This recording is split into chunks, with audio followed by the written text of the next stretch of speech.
Hello ladies and gentlemen, and welcome back to the Great Ace Attorney Chronicles. My name is Wing Supernova, and in the last episode we got to the workshop here of Mr. Enoch Drebber after a lovely bit of investigation at Madame Tuspel's and some bombshells that were dropped before that, talking to Von Zeeks at the platform, the experiment platform. That's the word I'm looking for. I'm recording this kind of late at night, which is different than normal, but in this episode we're going to probably finish the investigation and start the trial, so let's just get this started. Make sure to like, comment, and subscribe, and we'll just get right into it. What happened here? What on earth happened in here? You've found me, haven't you? No need to screw me down any further. Everything in here is precisely what it seems.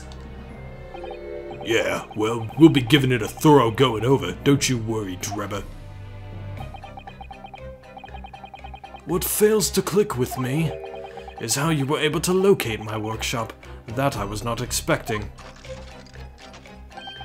When I heard whistling from the other room, I knew it was time to bolt. Whistling? Ah, that would have been me. Oh! For some reason, I woke in fine fettle today. No words, just tightly squeezed chips.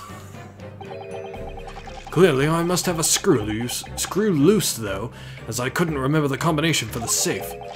And another one loose, as I couldn't remember on which piece of furniture I'd written it down. We also found a rope over by the wall.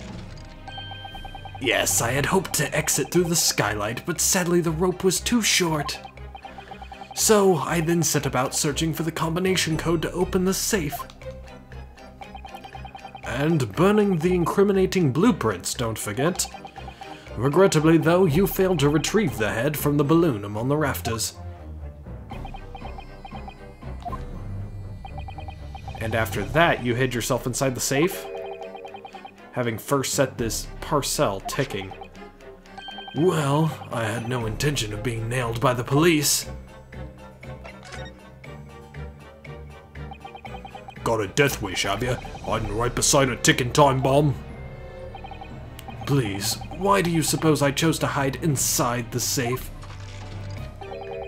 It's no ordinary safe. It's specially designed. A dynamite explosion wouldn't leave a scratch on it. So, in fact, the safe was the only safe place. Precisely.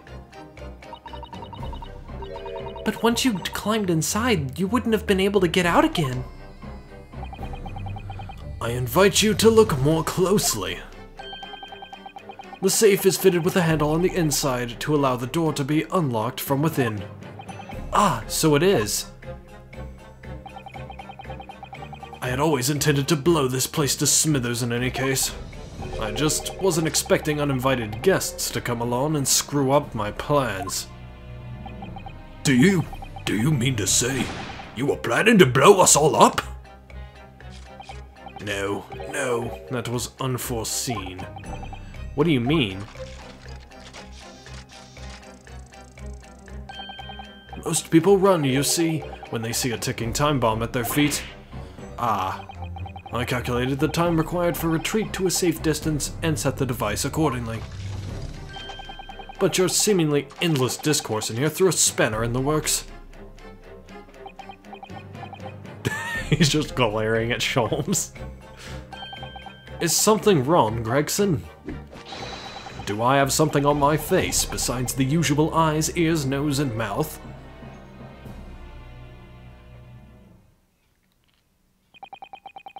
I think we have a fairly good idea of what's been going on here now. But what about the two incidents you've evidently been involved in recently? Professor Harebrain's instantaneous kinesis experiment at the Great Exhibition, and the waxwork model you stole, which this head belongs to.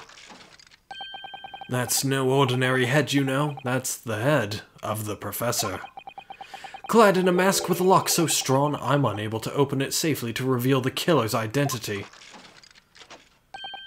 I've been considering carrying it around as protection. After all, That's enough. Oh, you don't want us to know, do you?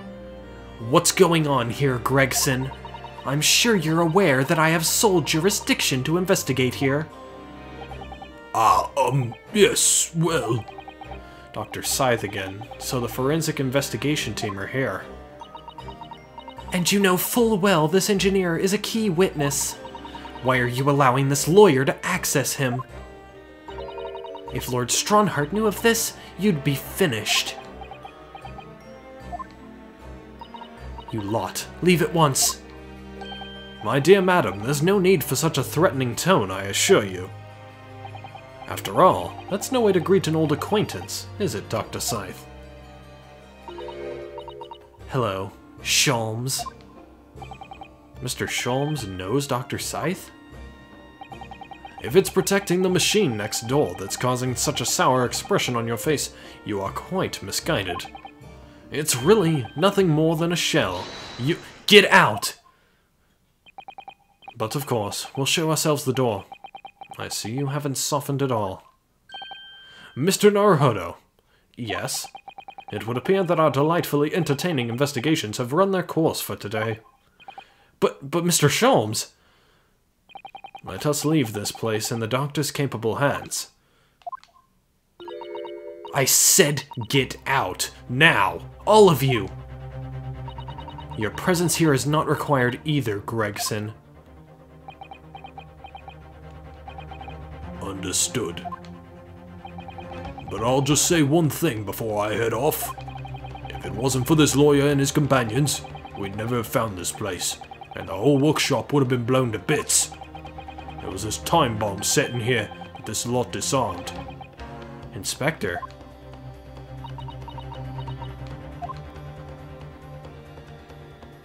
Ooh.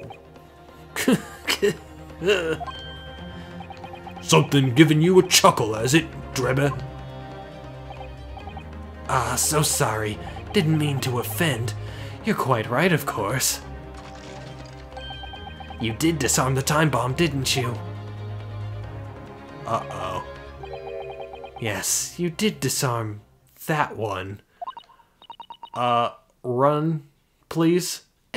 What are you... That one? You mean...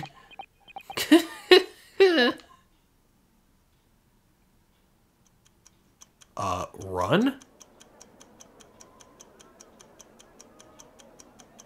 Oh, there's one inside... Oh, okay, I see.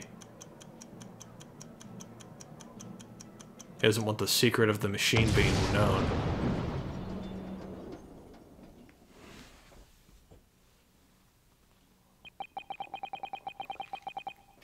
It was an hour later that we heard the news of the enormous explosion that ripped through the experimentation stage at the Great Exhibition. Professor Harebrain's invention and all its secrets were blown away forever. Well, that avenue of investigation, I guess, is closed. Let's hope that we can prove that the trick happened the way that it rightfully did, without the evidence. Let's hope.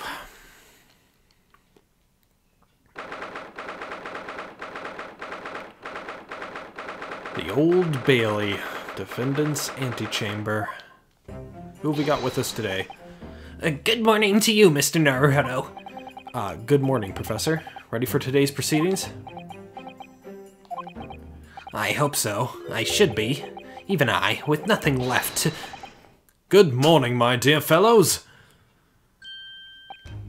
Oh, Mr. Sholmes, you're here!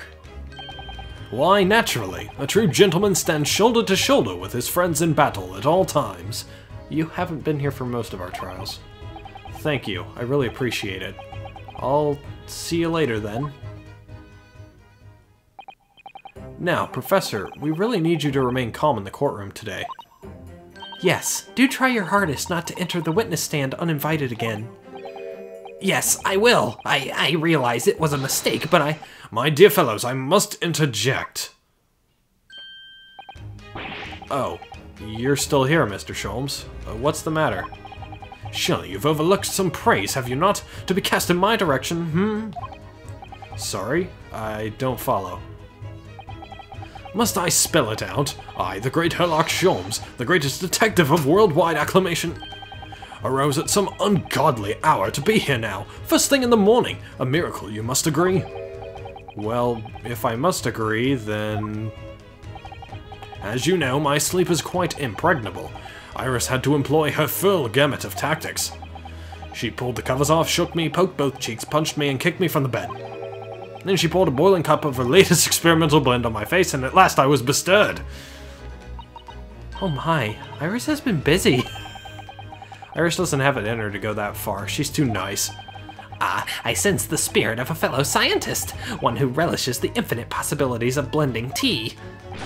I'm the one worthy of praise here, not Iris. This is my victory. Oh? I don't know who this is. Sorry to cut in. Oh, it's Gregson, okay. Oh, Inspector Gregson. Good morning. Gregson, my dear fellow, why the grim expression at this delightfully early hour? Oh, I don't know. Maybe because I've been confronted with a grimmer expression, eh? Dear me, are you going to take that insult lying down, Professor? What? I don't know! Poor Professor. Anyway, here's the paperwork you asked for. Oh, what paperwork? Ah, I took the liberty of requesting it yesterday. I have a feeling it may prove useful. You wouldn't believe the hoops I had to jump through to get this brought out of the archives. It's the professor's autopsy report. That mass murderers? Who killed 5 members of the aristocracy. He was found guilty in a closed trial 10 years ago now. It was all done under wraps. And he was quickly executed soon after the trial. It's all in here. You know, the fact that it was closed and he was executed, but they didn't publicize the execution either because they didn't want the killer's face to be known. They didn't want his identity to be known. Well, we're saying him, but we're saying that we don't know who this person is, right? So it's very possible that the government didn't want the person to be executed and swept it under the rug. Right? It's very possible that that occurred. So I'm assuming the professor's still alive, personally, considering it's an Ace Attorney game. But let's check this stuff real quick. Condemned prisoner, redacted for confidentiality. Pseudonym the Professor. Death by hanging confirmed at midnight, 17th of June. Courtney Stevens.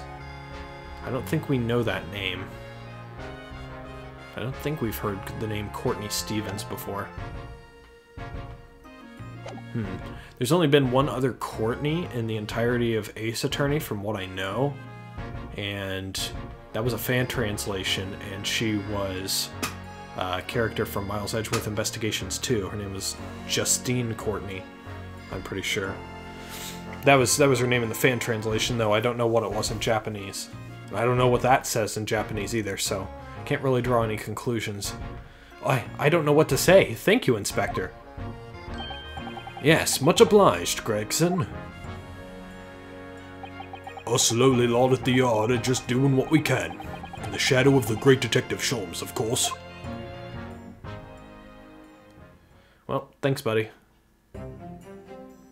Also, it hasn't gone past me that our client is a professor, and now we're going over the worst mass murderer in England's history. The Professor, which is interesting to me. Well then, Professor Harebrain, this is it. Today we're going to lay all this to rest at last. I wish you the best of luck, Professor. I suppose he'll be in there today, will he? Drebber. Yes, we expect the prosecution to summon him as a witness. I'm still amazed that you managed to find him in just one day. I really owe you both so much. counsel and the defendant. The trial's about to resume. Kindly make your way into the courtroom at once.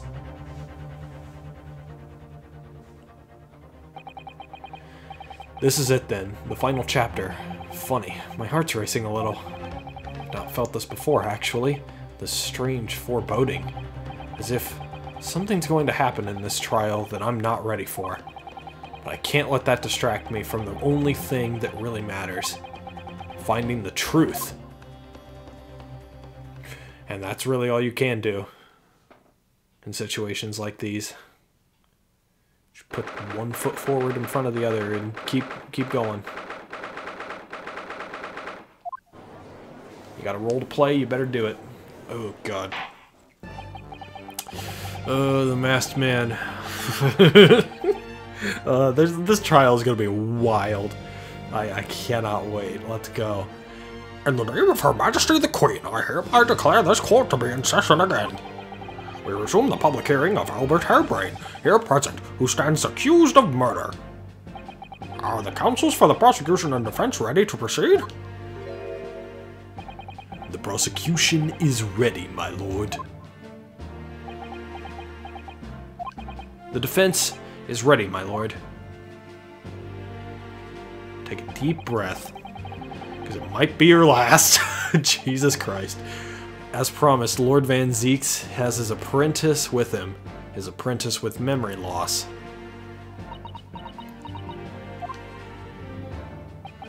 If I may, Lord Van Zieks.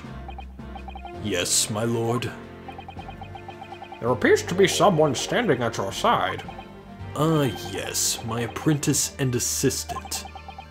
The prosecution believes today's proceedings will see the complexity of this case rise considerably.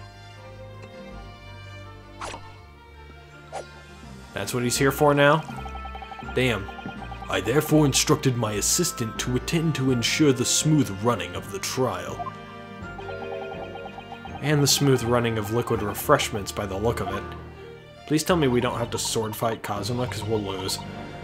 The way he holds himself, the way he moves, it couldn't be anyone else.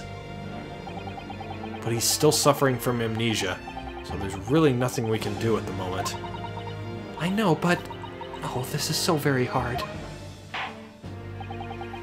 It would appear the prosecution has done a fine job in responding to the demands of the court made yesterday.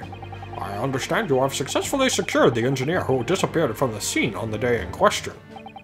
Yes, my lord. I intend to call him as a witness shortly. Very good, very good. Now then, ladies and gentlemen of the jury, who have been chosen at random to represent the will of the people in this courtroom today? Are you ready and willing to proceed? Once again, biggest lie in the history of everything. I gotta remember how to do all their voices now.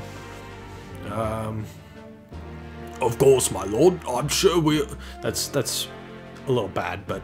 Of course, my lord. I'm sure we all understand the importance of doing our civic duty. I do so despise deception and deceit. I find it so very wearing. To take a man's life with a conjuring trick, it is against the magician's code, not to mention the law. Any fake scientist should feel the wrath of God, if you ask me. We have to listen to what's said on both sides of the fence and, settle on one. That's it, isn't it? Wasn't like this in my day. Wasn't like this at all. If all parties are ready to proceed, you may begin, Lord Van Zieks.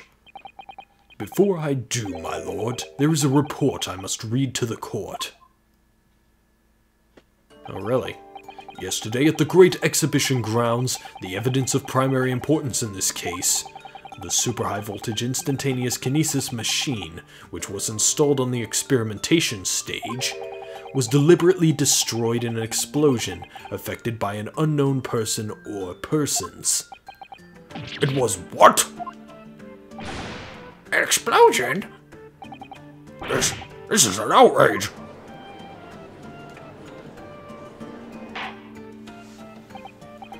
Yes, I heard this grave news yesterday. Scotland Yard submitted a report to my office in the evening.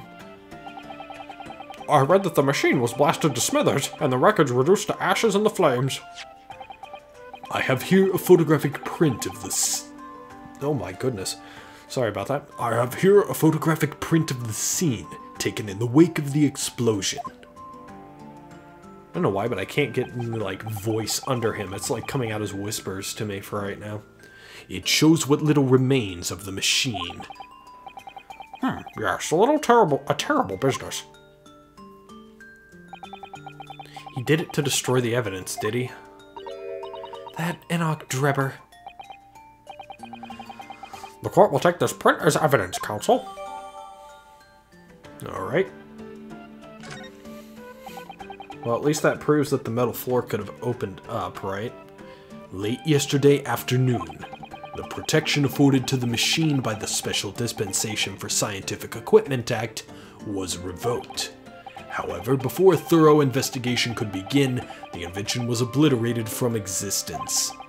As such, this will become a very different trial.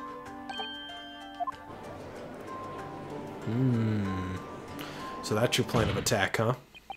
As it stands now, with no evidence on which to draw meaningful conclusions, the authenticity of the Kinesis machine will remain forever in obscurity. Indeed. A most unfortunate state of affairs. However, one thing remains clear. The victim's death was the result of the actions of the accused. Of that we can be certain, for it was the accused himself who was operating the machine and who ultimately caused its loss of control. As Lord Van Zieks rightly says, this is a very different trial now. The accused accepts responsibility for his part in the events that transpired. He acknowledges that Mr. Asmund died as a result of the accident caused by his machine's malfunction.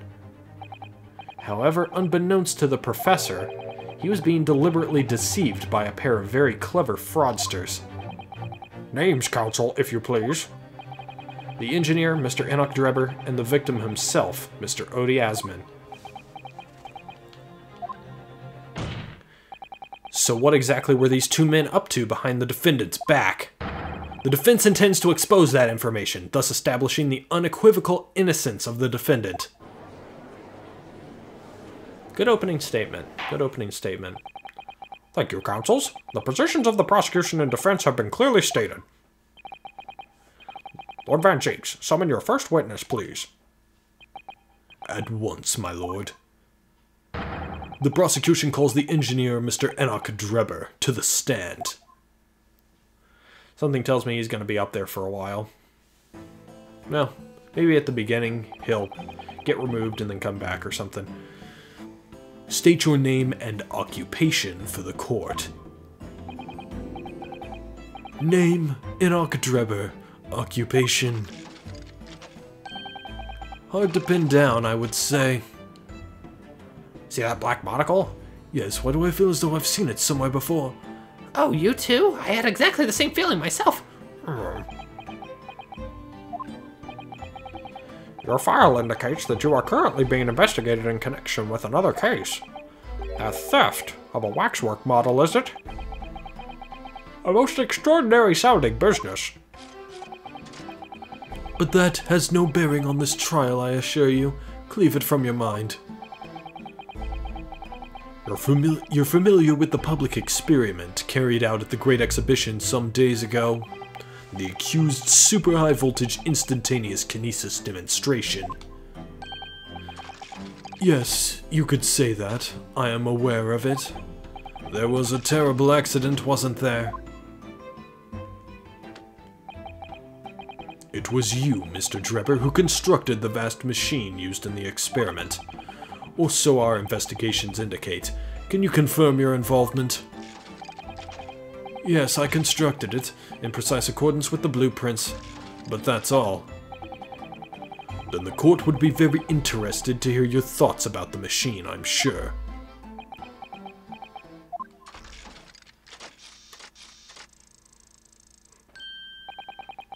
An amazing device, if you ask me.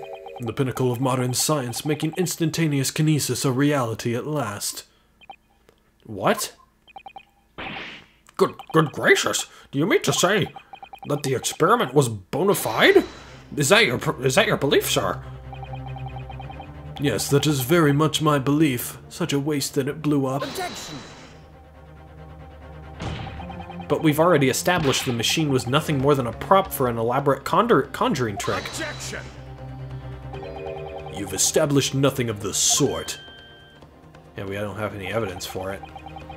All that was shown during yesterday's proceedings is that the same outcome could have been produced by means of staged trickery.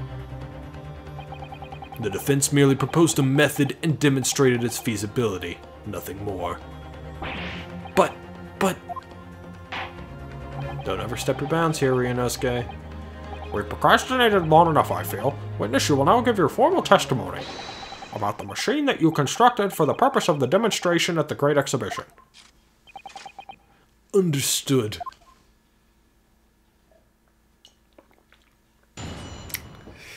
Oh boy. This is gonna be something. I met the young professor approximately 1 year ago through Mr. Asman's introduction. He provided me with the blueprints and I constructed the machine to his precise specifications. It was no trick. If the whole show was a fraud, it would have required a body double. Tell me, did the victim have a twin?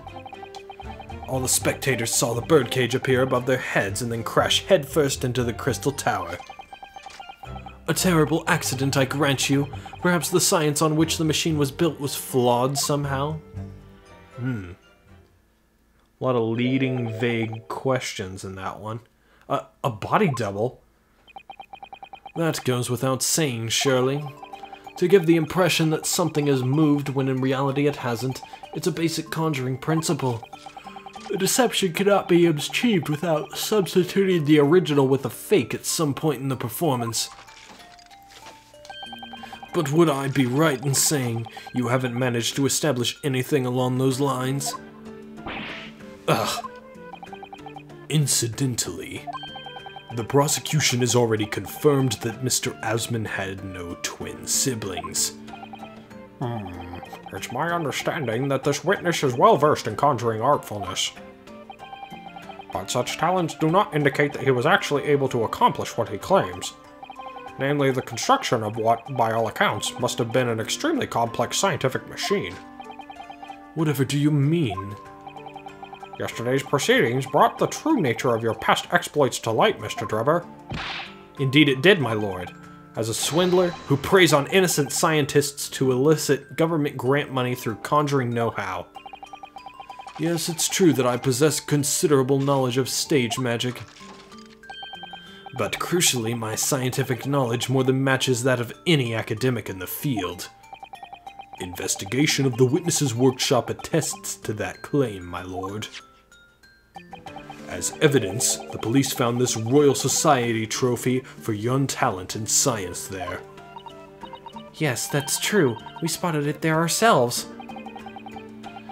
If a hypothesis is sound, it can always be forged into a physical manifestation, with sufficient skill.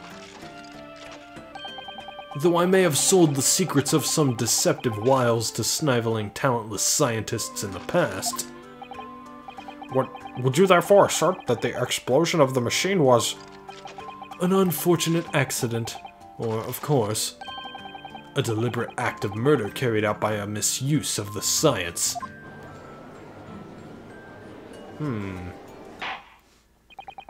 Counsel for the defense? Your cross-examination, please. Yes, my lord. This is going to be a tough one.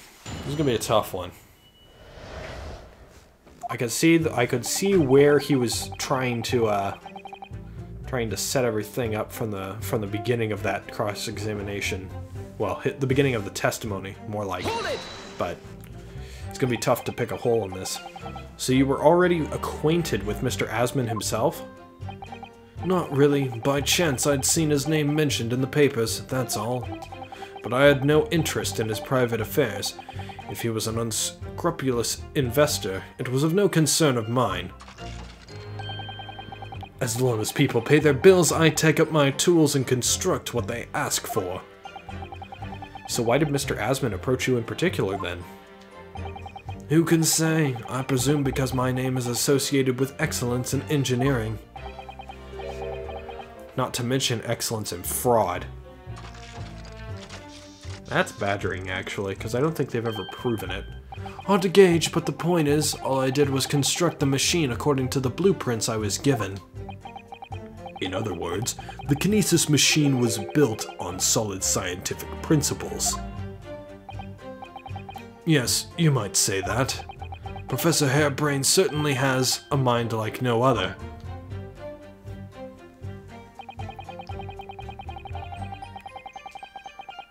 Hold it! It's clear that you have both scientific knowledge and knowledge of conjuring magic. However, I guess that wasn't a end. Yeah, that was an end of a sentence there. The more knowledge you have, the better equipped you are to handle whatever comes along. But your implication is that I furnished the machine with some trickery, I think. It's a possibility that we have to explore. Unfortunately, though, the machine has been blown to Kingdom Come. So there's really nothing left to explore, is there? It appears that the kinesis machine was fitted with a timed explosive device of some kind. And there's nothing left of that device either, not a single shred of evidence remaining, I hear.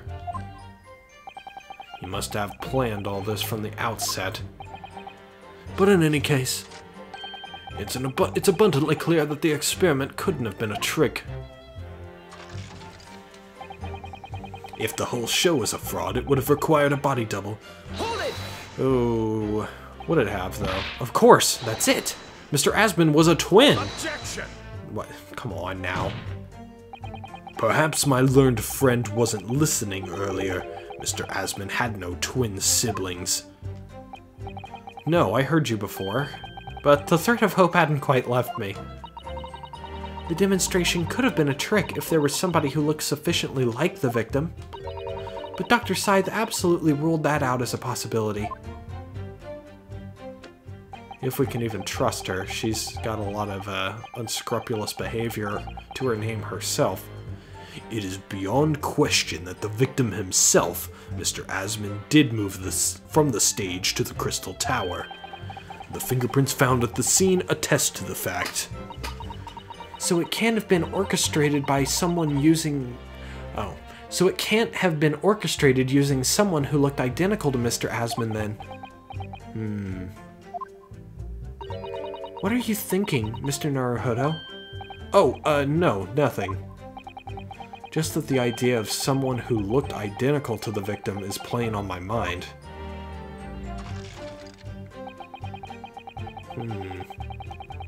I'm saying a lot, but I don't really have much to say in terms of speculation because we don't really have too much, right? It crashed head first, you say? According to the many witness reports from those there at the time, yes. Were you not there at the exhibition grounds on the day?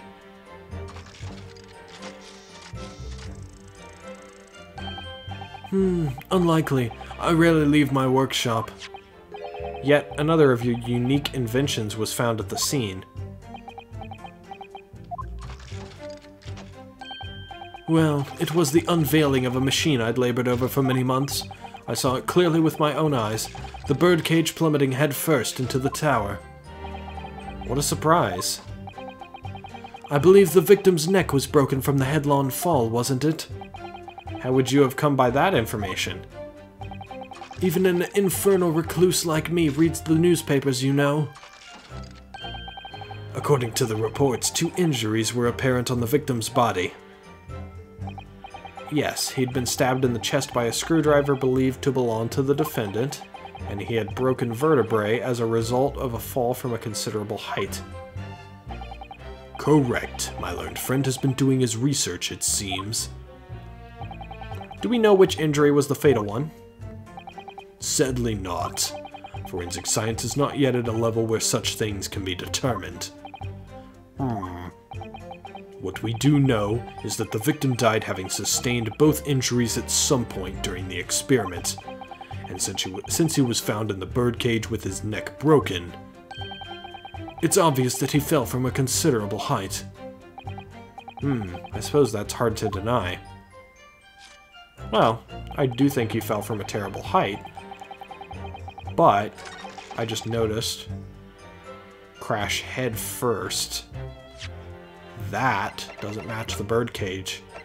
Because if you check the bottom of it, the base is what is damaged. Objection!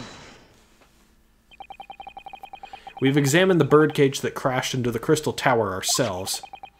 As you can see, the cage, which is a wooden construction, has sustained damage in one particular spot.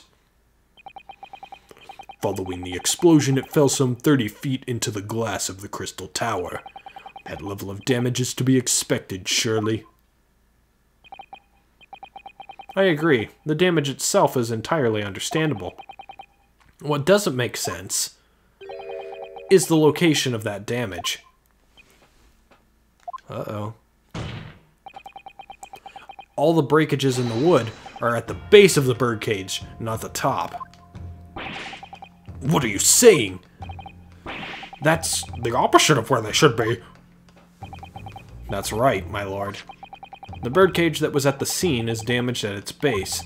So we have reports of the birdcage falling headlong into the crystal tower, yet the damage is at the bottom. The only way to reconcile these facts is to accept that there were two birdcages in play that day, which were at some point switched. Switched during what wasn't a scientific experiment at all, but an elaborate piece of stage trickery. Ugh. I was wondering when the objection theme would come in there. Good gracious, explain yourself, witness. No. Well, if we examine the facts, there's only one logical conclusion we can draw. The damage on the base of the birdcage clearly indicates that it crashed tail first into the tower. Objection!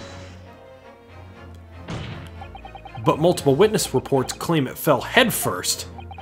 The birdcage materialized in the sky next to a balloon flying over the stage, following a spontaneous explosion, at an altitude of some 60 feet above ground level, which is approximately 18 meters.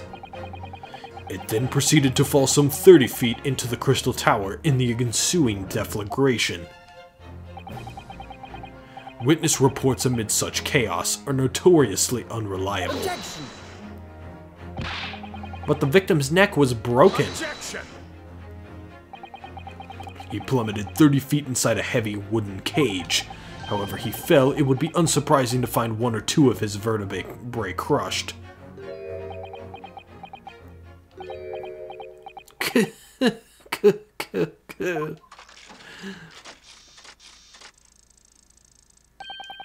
A riveting scientific analysis of events from the prosecution there. Though to be even more rigorous, you would have to say it was only one vertebrae, actually. He wasn't quiet for long. I find it hard to see what's motivating Lord Van Zieks. The witness is clearly a swindler, and one who deceived a personal friend of his. If you're going to establish this deception, do it right. Sorry? I feel like that's the undertone here. Ah yes, and there's one more point. The defense appears to have forgotten. It obviously wasn't a trick, as a certain truth very plainly demonstrates. What? It seems to me that the cross-examination had better continue until we resolve this matter. Mr. Drebber, you will amend your testimony with details of this truth. Okay, so we're just getting an amendment here. Of course, we must treat the matter scientifically after all. Ugh, I nearly had him there. Doing your robot routine, are you?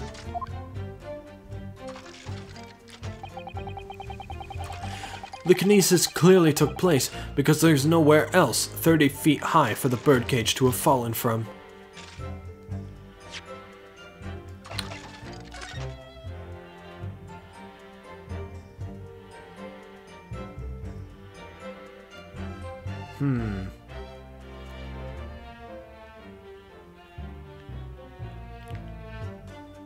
I mean, that's not 30 feet high, because it's, like, lower, right? The birdcage was here. And we're saying that But what if the birdcage fell from up there? That looks like it's also 30 feet above, right?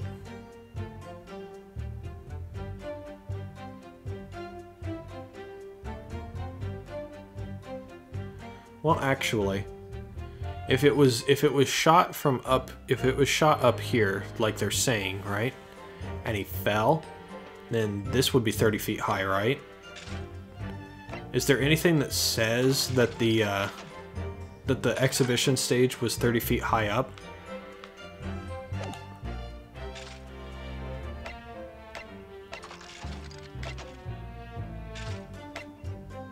I'm just looking through all the evidence here.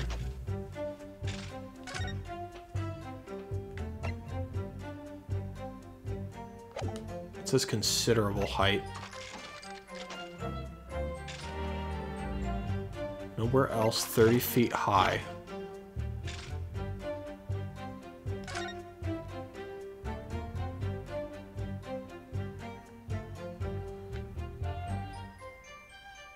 I mean, yeah, it could have fallen from there, but it wouldn't. He would have fallen the same direction, right?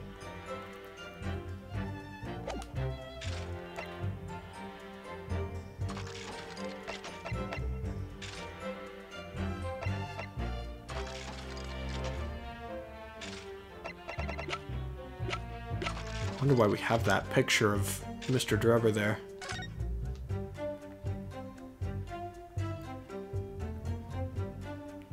I'm not sure exactly what piece of evidence works with this.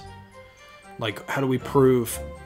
What do we present to this to show that there was a place he couldn't have fallen from? Is it this that shows that the metal floor of the stage is open? Or is it the diagram that shows that the stage was 30 feet high? I can't tell. So we'll save, and then we'll throw the at least I think that's what they're getting at. If not, then my brain has stopped functioning late at night once again. Oh, it's all the way at the beginning. Why did I go this way? See what I mean? Objection. Okay, so it is this. Okay. This is a diagram of the experimentation stage and its surroundings.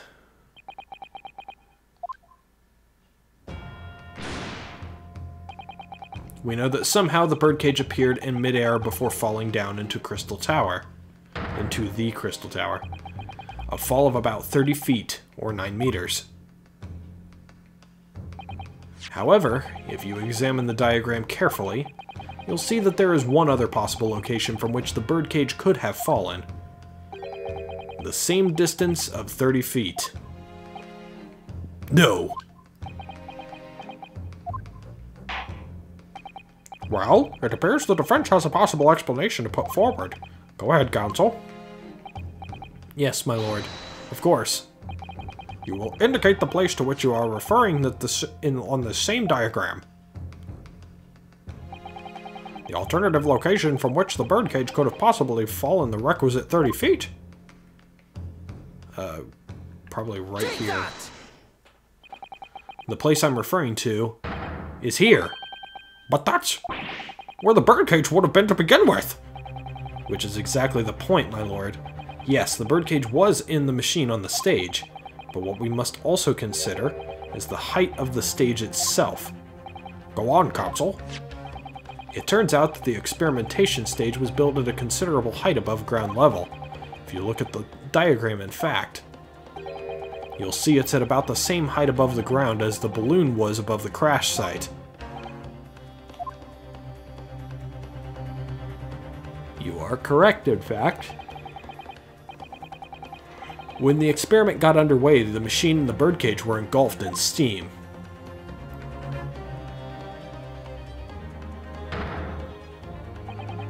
At that moment, the floor of the stage gave way, and if we assume there to be a void underneath, this birdcage and the one seen by the audience would have fallen almost exactly the same distance.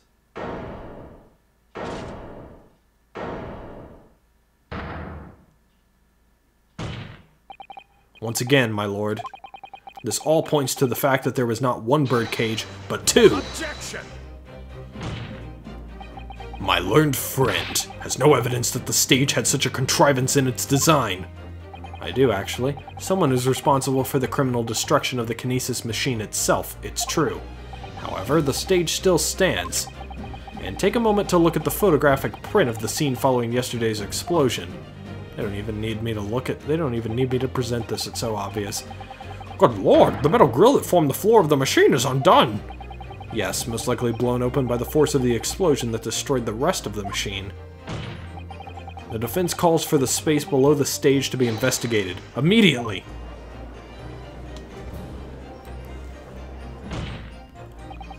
Mr. Drebber. It was you who built the kinesis machine, which means that it was you who built the two bird cages that were used to carry out this deception. Ugh. Whether Professor Harebrain's hypothesis is sound or not makes no difference, because it's the construction of this machine that matters, a machine designed to take Mr. Asmon's life. And lay the blame firmly at the professor's door, something that could only have been carried out by you, Mr. Enoch Drebber. Oh, now he's mad. Objection! Yep, gotta have your little sword boy open your bottle for you. If my learned friend has reached the end of his wild assertions... Damn, what an asshole. The prosecution would like to crush the defense's argument slowly, but surely. What? Your argument fails to hold water on 2 counts. 2? Firstly, before and after the experiment, this witness went nowhere near the kinesis machine. Every relevant member of staff from the exhibition has attested to that. And I believe members of Scotland Yard have also been on watch duty at every public experiment. In other words, Mr. Drebber had no opportunity to switch the alleged pair of bird cages. But I've already explained why he wouldn't have needed to. The nonsense with the crossbow, that doesn't bolster your case at all. The man who disappeared from the stage and the man who crashed into the tower are one and the same. The forensic investigation team's report is unequivocal on that point. Ah! And the second flaw in your assertion is a distinct lack of motive. Why would this man have wanted to take the victim's life? He had no reason to do so. Motive? Do I have to think of everything myself? Apparently so. I have here a contract provided by the witness. What contract is this, Lord Van Zeeks? The contract into which Mr. Drebber entered with the victim, Mr. Asmon. It reads, Mr. Drebber is to receive 30% of all remunerations from government grants or other income. Remunerations. 30%? Certainly very favorable contractual conditions. But there is one very important provision bolted onto that clause. What provision? Mr. Drebber may only uphold this right on condition that both contracting parties are alive.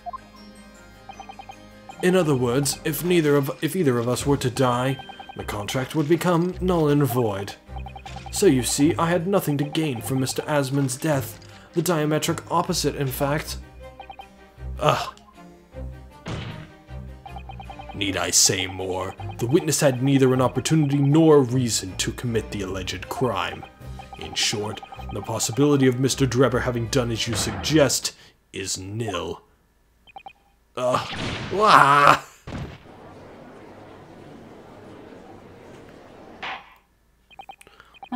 It seems the defense's assertion was somewhat wide of the mark. Lord Van Zeeks, you will submit the contract as evidence, please. Yes, please. For sure. It's true. Well, I want to look at this a little more. to fund labor and materials for the construction of a super high voltage instantaneous kinesis machine.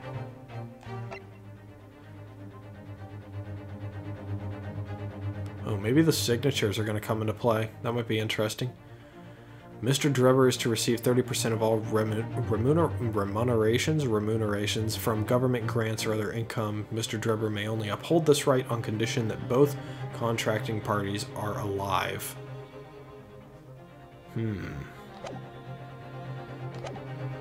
We'll see.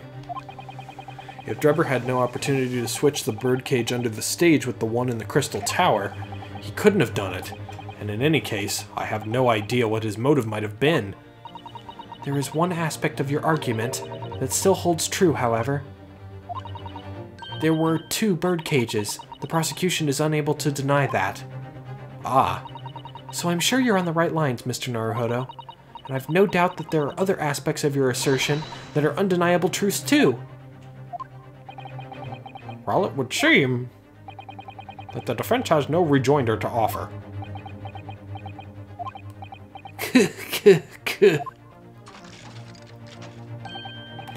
Well, I must say I'm a little surprised. I came here to testify about the machine I built, and instead my reputation is defiled. But the prosecution's counter has set the record straight, I think. It's impossible that I'm the culprit. Objection. Ooh. Getting bold, are we?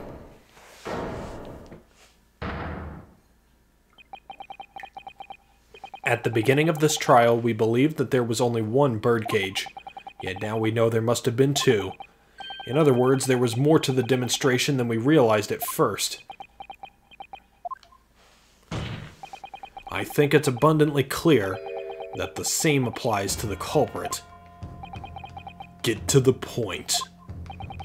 The staged demonstration was constructed and set up in its entirety by you, Mr. Drebber.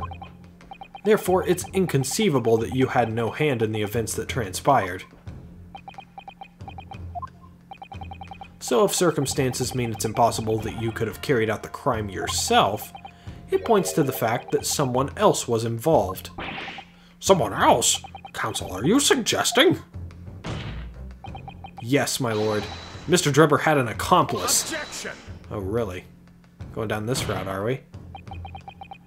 An accomplice now? Well then, I presume you're prepared for what's to come. Now that you're accusing not only this witness but someone else of the most serious of crimes. If these accusations turn out to be false, then make no mistake. The prosecution will demand an equally serious punishment for your slander.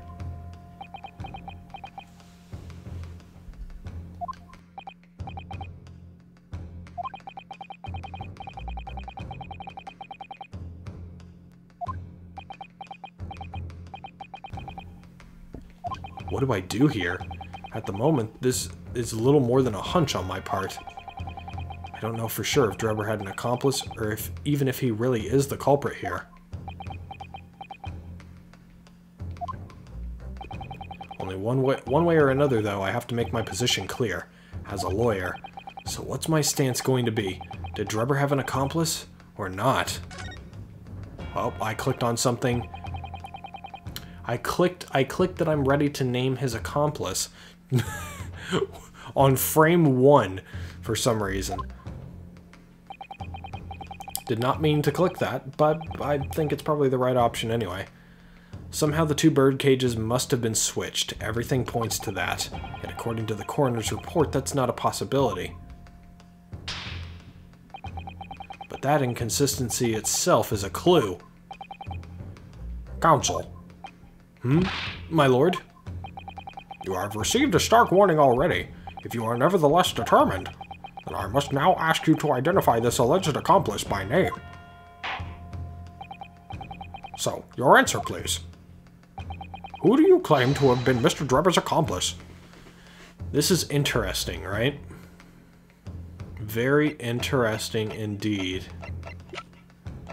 Because the way that they've just said that leads me to believe it's gotta be Courtney Scythe. Oh, her first name's Courtney. Oh, her first name's Courtney. I see. Huh. That's pretty interesting. But first I'm gonna save, because I'm not a fool, and I want to keep my life. Hee hee.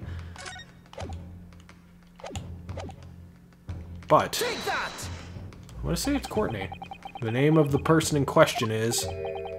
What's wrong, my Nipponese friend? Surely fear doesn't bind your tongue now. It's a little late for that. Of course I'm afraid. After all, naming her in this capacity is definitely going to make waves. A lot of waves. It could very well turn every single person in this courtroom against me. I'm sure it will be all right, Mr. Naruhodo. Thank you, Miss Susato. The enemy always appears larger than life, but you'll appear exactly the same to the enemy. Alright then, here goes. You've kept us waiting long enough. Your answer, Counsel, now. The person who colluded with Mr. Drebber in order to carry out this wicked crime is Scotland Yard's coroner, Dr. Courtney Scythe. What the blazes are you talking about? Dr. Scythe? The head of the forensic investigation team and the coroner who conducted the autopsy on the victim?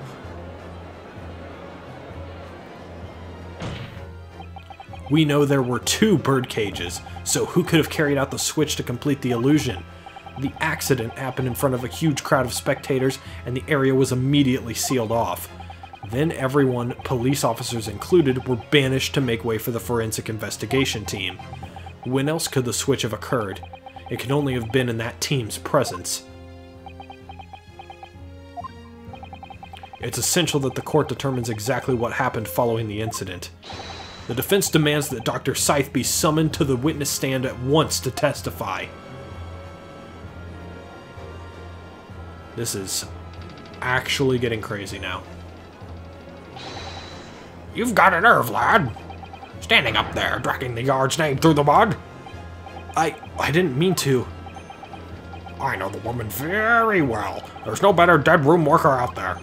How dare you call her a criminal? My learned friend's imagination appears to be wilder than the East End at night. But the recklessness of your accusation aside, there's another grave problem with your argument. One which the prosecution demands you address at once. A grave problem? Oh my word. Who do you claim acted as the victim's doppelganger? What? Certainly if the bird cage containing the body of the victim was exchanged for another, that cage must also have contained a body. And yet, no missing persons or accidental deaths of anyone even remotely resembling the victim have been reported. Which means there was no one dead or alive who could have fulfilled the role of a body double for Mr. Asman. Ugh, that's true. My argument is that there were 2 bird cages, and there must also have been 1 person inside each. But I don't know if I've got an answer to this yet, have I? What can I do to reveal how this body double stunt was achieved?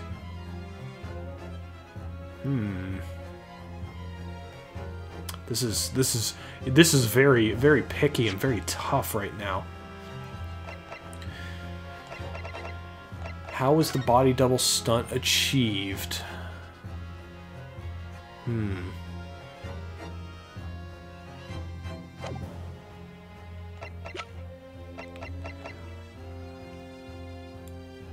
I feel like it's this, right? Because if the body double was the waxwork professor, then it didn't matter if they saw the person's face, right, when it plummeted, because it was just a birdcage plummeting. They just assumed that the same person was in it, but it could have been the waxwork professor.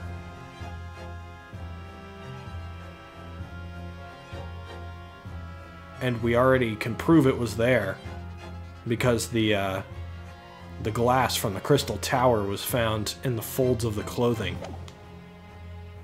So I think it's present evidence. I'm going to pause and save once again, just to make sure. But that's my thought right now. That's the only thing that really links. Very well. The defense will address my learned friend's concerns by presenting evidence that reveals the true nature of Mr. Aswin's body double. Good gracious, evidence! I do hope this isn't filibustering, counsel. The court is expecting a name. If you think you have relevant evidence, present it now. The body double and the birdcage were hiding inside the balloon that was floating above the stage, which means that any witnesses would have only seen them from 60 feet away. So who was it that appeared out of that explosion some 18 meters above the spectators? Aha! The body double inside the second birdcage was... Take that! Well... No, that's not it. Probably something along these lines, I think. Objection! Then let's see what happens to that piece of evidence when dropped from a great height. Whilst within your grasp, of course. He's suggesting you and the evidence die together, Mr. Naruhodo. Yes, that came across. It's hard to see how another person could have been inside the second birdcage, which means the body double must have been something else. Well, I know that. I shall have to ask you to reconsider your answer, counsel. But I don't know if I've got an answer to this yet, have I? Okay, so it's back here. So I'm just going to reload and get my health back. Because I want to. Because that didn't really... It was just circular there. So, present evidence.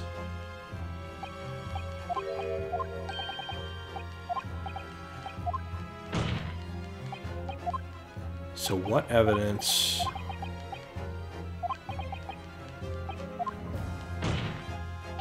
I think I'm correct that it was evidence, right?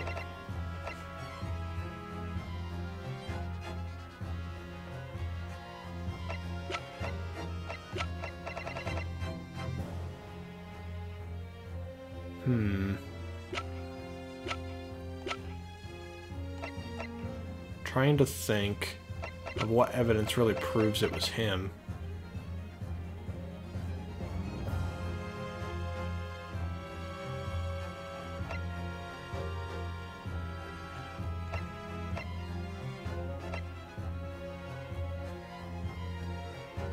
I mean, maybe it's this? Take that!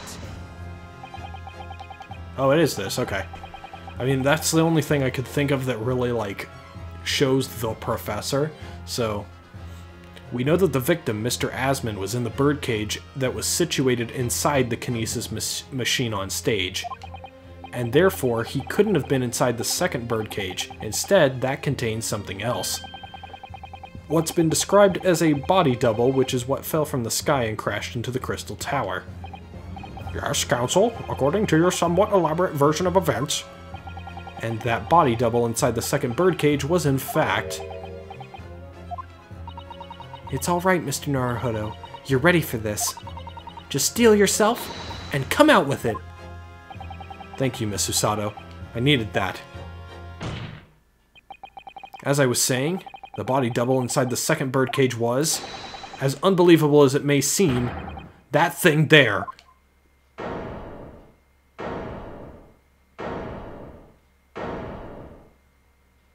Why do we have our eyes closed for that? And how did this get wheeled into the courtroom as soon as we said something about it? Open your eyes and look into mine, my Nipponese friend.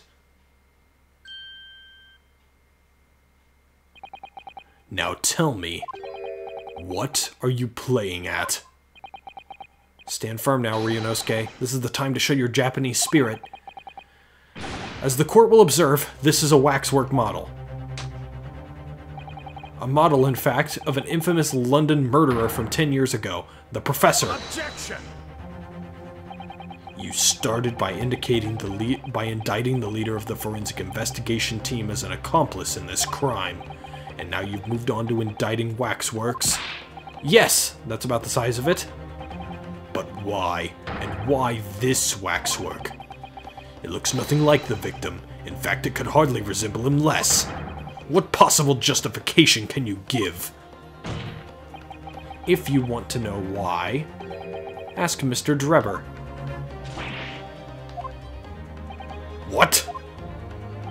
Just days before Professor Harebrained performed his public demonstration, Mr. Drebber abducted this model from Madame Tuspel's. Did you say abducted? And 2 days after the incident at the Great Exhibition, he returned it to the museum. Then the timing. Is this true, Mr. Drebber? At first, I couldn't see why Mr. Drebber would have stolen the waxwork and then given it back again, but now the reason is clear. He took it so that he could put it inside the second birdcage as a body double for Mr. Asmund. Guff! Objection! Are you hearing this, ladies and gentlemen of the jury? Are you hearing the defense's astonishing proposal? That the witness fabricated this vast machine with the intention of deceiving some wretched scientist. That he did so in collusion with the country's finest coroner on a public stage in front of a vast audience. And that, to effect the deception, he used a waxwork model that in no way resembles the victim. Are we really to believe this far-fetched tale? What do you decide? Objection! Wait! Yes, if you put it like that, of course it sounds implausible. My lord, I need to speak, if you please. Go ahead, Mr. Foreman. Myself and my colleagues have reached an agreement. Very good. In that case, ladies and gentlemen of the jury, you will state your leanings for the court to hear now. Guilty. Guilty. Guilty. Guilty. Did I actually get his Transylvania accent right? Kill me. Jesus Christ.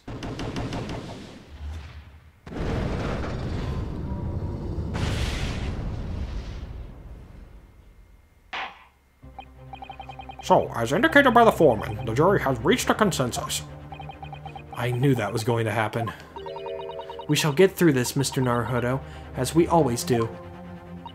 And uncover some new truths along the way, I'm quite sure.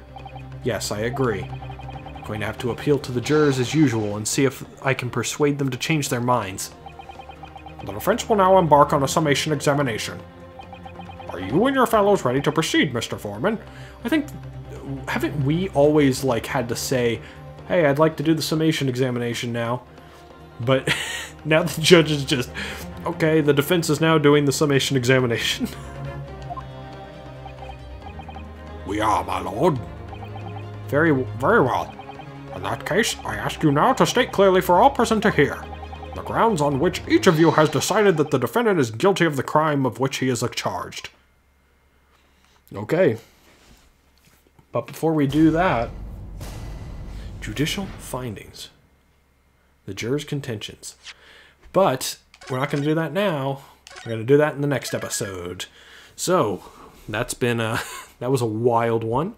But I didn't actually think we would be, I didn't think off the top of my head that we would be indicting Scythe as an accomplice in this crime.